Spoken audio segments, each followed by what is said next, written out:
प्रदेश के वज़ीर आला एक ऐसे साहब बने हैं कि सब लोग परेशान हो गए हैं। हिंदुस्तान के दानिश्वर भी परेशान हैं कि अगर इस तरह के लोग वज़ीर आला बन जाएंगे सबसे बड़ी भारतीय रियासत के, तो भारत का क्या हाल होगा। वही होगा जो नज़र आ रहा है, भारत के टुकड़े होंगे। जिस तरह मुसलमानों का वहाँ पर इस्तेहसाल हो रहा है, क्या कुछ एक शख्स कह सकता है मुसलमानों के बारे में और फिर वज़ीर आला बन जाए, जरा देखें आप। अगर एक हिंदू का खून बहेगा तो एक हिंदू के खून के बदले आने वाले समय में हम प्रशासन से एफआईआर दर्ज नहीं करवाएंगे, बल्कि कम से कम 10 ऐसे लोगों की हत्या उससे करवाएंगे जो लोग कोई माई का लाल भारत माता की जयकार करने में कोताही नहीं बरतेगा, मना नहीं कर सकता। शिवडी जैसे कॉलेज या किसी मदरसे में कोई व्यक्ति इनकार नहीं कर सकता। और अगर उसके बाद अगर किसी ने इस जनपद के अंदर या पूर्वी उत्तर प्रदेश के अंदर कहीं भी किसी संस्थान में भारत माता की जय और वंदे मातरम गाने पर प्रतिबंध लगाने का प्रयास किया, तो बाकी ढांचीकरण ढांचों को ढाने का कार्य भी इसी बताने के लिए कि नहीं, ये कालिक मुंह पे नहीं लगना चाहिए, इसको हटाइए। और अगर इसको हटाओगे ही तो पाकिस्तान समर्थक तत्व बेमौत मारे जाएंगे, उनको कोई बचाने वाला नहीं मिलेगा। हम कहना चाहते हैं जिन्हें पाकिस्तान प्यारा है वे पाकिस्तान में जाएं।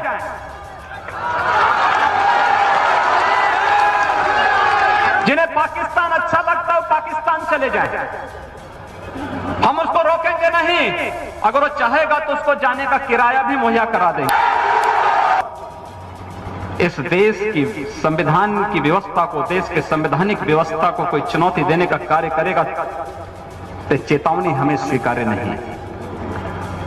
हम उसका जवाब उसी भाषा में, और उसका जवाब जिस भाषा में वो जानेगा, जिस भाषा में वह उस सीखना चाहता हो, जिस भाषा में वह अच्छी तरह समझ सकता हो, उस भाषा में उस जवाब को हम देना जानते हैं। और अगर प्रशासन ही चाहता है तो फिर तैयारी कर ले। ये हमारे लिए बहुत कठिन नहीं, इस प्रकार के तत्वों पर नकेल कसना, एक झटके में सब काम। हिंदू अलग संस्कृति है, मुस्लिम अलग संस्कृति है, दोनों एक साथ नहीं रह सकती। दो संस्कृतियां कभी एक साथ नहीं रह सकती हैं। ये टकराव होगा, जरूर होगा। और जब दो संस्कृतियां एक साथ नहीं रह सकती, इसलिए इसका विभाजन असंभव ही है, अवश्य होना चाहिए, एक चेतावनी है। सुन लिया आपने क्या कह रहे हैं वज़ीर आला उत्तर प्रदेश का, सबसे बड़ी भारतीय रियासत का, कि मुसलमान हिंदू इकट्ठे नहीं रह सकते, उनको यहाँ से निकालना होगा, निकल जाए मुसलमान यहाँ से। अगर जाना तो जाने का किराया भी हम देंगे, इस तरह। और कई बयान तो हम चला ही नहीं सकते, बहुत से ऐसे बयान हैं, बहुत से ऐसे बयान हैं। वो कहता है जो हिंदुओं का नारा नहीं लगाएगा, वंदे मातरम है और जय हिंद है, भारत माता की, वो यहाँ से निकल जाए, उसको छोड़ेंगे नहीं। और एक हिंदू मरता है तो 10 मुसलमान कत्ल कर दो। और फिर यहाँ तक कह चुका है कि मुसलमान औरतें जो दफना दी, जो इस दुनिया से चली गई हैं, उनकी मैयतें कब्रों से निकालो। अस्तगफिरुल्लाह, उसामा प्लीज ये अल्फाज ना बोलें, उसामा प्लीज। आप सोचें कि मैं वो बता भी नहीं सकता कि क्या उसने लफ्ज जो अक्सर कहे, बस मैं बेहुरमती के लफ्ज कह रहा हूँ, बस हिम्मत नहीं होती वो कहने की। ये सिर्फ चंद उसके लफ्ज हैं। इस बारे में हम बात करते हैं जी मिशाल मलिक साहिबा से, हुर्रियत रहनुमा है। ये अब देखने, भारत कहता तो सेकुलर है, यानी दीन से कोई ताल्लुक नहीं होगा रियासत का, ये भारत का आइन ये कहता है। लेकिन वहां पर आप देखें कि हिंदू इंतहा पसंद क्या कुछ कह रहा है।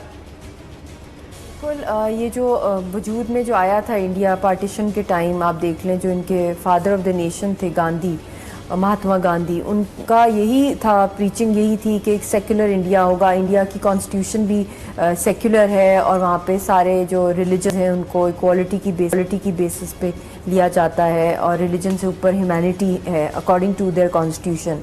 बट प्रैक्टिकली देख ही लिया है जिस तरह वहाँ पे हिंदुओं की जो माइंडसेट है वहाँ पे, और हिंदुत्व की जो आरएसएस और बीजेपी जब से हुकूमत में आई है, उससे पहले ढके छुपे जुल्म ज़रूर होते थे मुसलमानों के ऊपर और माइनॉरिटीज़ के ऊपर, क्रिश्चियंस पे भी होते थे और दलित्स पे भी होते थे।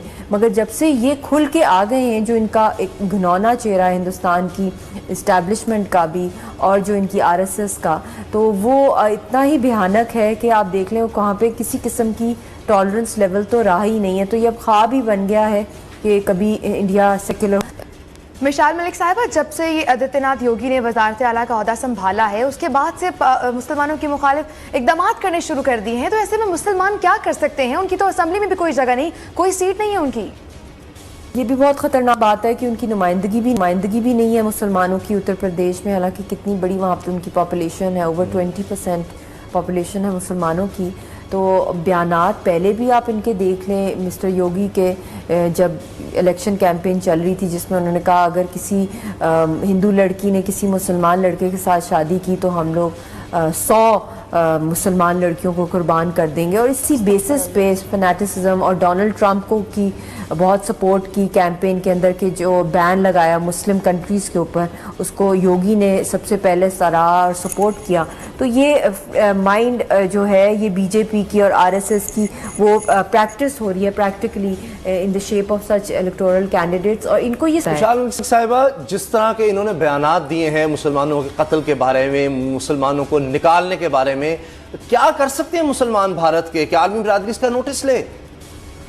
बिल्कुल, ये तो बहुत ही ख़तरनाक बात है जिस तरह की खुलेआम इन्होंने थ्रेट्स दिए हैं मुसलमानों को अपनी इलेक्शन कैंपेन में, और बाद में भी जब से ये पावर में आए हैं जिस तरह के बयानात आ रहे हैं, क्योंकि ये इनका कैशिंग पॉइंट ही रहा है, जो एक्सट्रीमिज़म और माइनॉरिटीज़ को दबाना। और उनको क्योंकि जितना ये माइनॉरिटीज़ को दबाएंगे उतना ही ज़्यादा इनको हिंदुओं का वोट मिलेगा, क्योंकि जो हिंदुओं की जो माइंड सेट है उसको इन्होंने फैनेटिसिज्म एक्सट्रीमिज़म पे ले गए हैं और उसमें काफ़ी ये सक्सेसफुल हुए हैं। इसीलिए आपने देखा योगा जो चर्चेज़ के अंदर इंडिया के अंदर जब से बीजेपी पावर में आई है 200 चर्चेज़ जला दिए हैं, कितने हज़ारों की तादाद में फोर्स्ड कन्वर्जन हो रही हैं क्रिश्चियंस की टू हिंदुइज़म।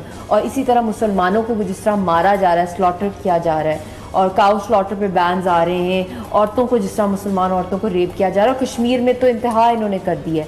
तो इसका सलूशन, और अभी जो इन्होंने एक और स्टेटमेंट बहुत ही ख़तरनाक दी है कि जितनी भी मॉस्क हैं उत्तर प्रदेश के अंदर उनके अंदर वो टेम्पल्स बनाएंगे, और जो उनके जो गॉड्स और गॉडेसेस हैं हिंदुओं की, गणेश और भी बहुत से नाम हैं, उनके वहाँ पे वो बुत डालना चाहते हैं। जब इस लेवल पर इनाकी चली जाएगी इनकी, तो मैं तो यही अपील करूंगी कि जितने भी जो सेन हिंदू हैं वहाँ पे, या जो ह्यूमैनिटी में और सेक्युलरिज्म में और रिस्पेक्ट फॉर और रिलीजन्स में बिलीव करते हैं कि वो अपने मुल्क के लिए for the larger interest of the public and for the nation वो। साहिबा, आपको ऐसा नहीं लगता कि यही चीज़ें भारत की तकसीम का बायस बनेंगी?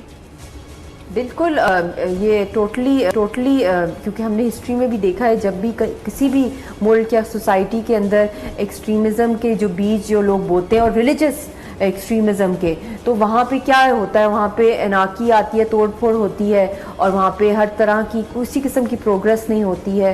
टेररिज्म की भी रूट कॉज एक्सट्रीमिज़म है। Extremism is a mind set, और यही टेररिज्म की तरफ लेके जाता है। ना कोई रिलीजन एक्सट्रीमिज़म नहीं सिखाता, मगर जिस तरीके से ये अपने हिंदुत्व का नैरेटिव सैफ्रनाइज करने का पूरे हिंदुस्तान को करना चाह रहे हैं, तो ये तो इसके तो बहुत ही लॉन्ग टर्म और शॉर्ट्स भी होंगे। बहुत बहुत शुक्रिया मिसाल मलिक साहिबा, आपने हमारे लिए वक्त निकाला, और सामा आपने देखा किस तरह के किस घटिया इकदाम इनको कहना चाहिए। आप ये सोचें कि भारत ऐसा मुल्क है जहाँ पर एक ऐसा शख्स, ऐसे बयान देने वाला शख्स, ऐसा दहशतगर्द, मुजरिमाना रिकॉर्ड रखने वाला, उसको आपने वज़ीर आला बना दिया, और नफरत फैलाने वाला शख्स वो वहाँ पर वज़ीर आला बन रहा है। और पाकिस्तान में अल्लाह का शुक्र है कि ऐसी बातें करने वालों के खिलाफ जंग लड़ी जा रही है, रद्दुल फसाद हो रहा है, दहशतगर्दों के खिलाफ हो रहा है। जिन्होंने इस तरह की बातें की है ना, हम उनको मुल्क से निकाल रहे हैं, और ये देखिए वहाँ पर ऐसे ही लोगों को वज़ीर आला बना रहे हैं। जो हमारे, आप सोच सकते हैं कोई शख्स जो है किसी भी के बारे में, किसी हिंदू, सिख, ईसाई के बारे में कुछ ऐसा कह सके, सोच भी सके, सवाल ही नहीं पैदा होता। और ऐसे लोग जो थे उनको हम मार रहे हैं, यहाँ से निकाल रहे हैं, उनको सजाएं दी जा रही हैं, उनके खिलाफ रद्दुल फसाद हो रहा है। पाकिस्तान दहशतगर्दों के खिलाफ लड़ रहा है, और भारत में दहशतगर्दों को वज़ीर आला बनाया जा रहा है। अब इससे आप अंदाजा लगाने क्या मैं तो बड़ा परेशान हूँ इस बात पर। यहाँ पर अभी रिसेंटली जो होली का त्यौहार था इनका, हमारे वज़ीर आज़म साहब इनकी होली की तकरीब में गए हैं, माइनॉरिटीज़ को पूरे हक हासिल हैं, कैसे वहाँ तो अब कह रहे हैं कि सिर्फ अभी वायरल हो रही थी वीडियोस कि भारत में जानवरों के खाने के लिए, अब चूँकि वहाँ मुसलमानों के खिलाफ क्रैकडाउन हुआ है और गोश्त के खिलाफ क्रैकडाउन हुआ है, दुकानों में कसाईयों के खिलाफ क्रैकडाउन हो रहा है, तो अब जो जानवर थे, जो उनके चिड़ियाघरों में जानवर थे, वो भूखे रह रहे हैं, भूख से मरने वाले हो गए हैं। तो शायद ये सोच के, मुसलमानों का ख्याल नहीं है, लेकिन जानवरों की वजह से शायद वो ये सोचें कि जनाब कहीं ना कहीं गोश्त कुछ होना चाहिए। सामने जानवरों की बात की है, मुझे एक बहुत ही इंटरेस्टिंग वीडियोस सोशल मीडिया पर देखी, और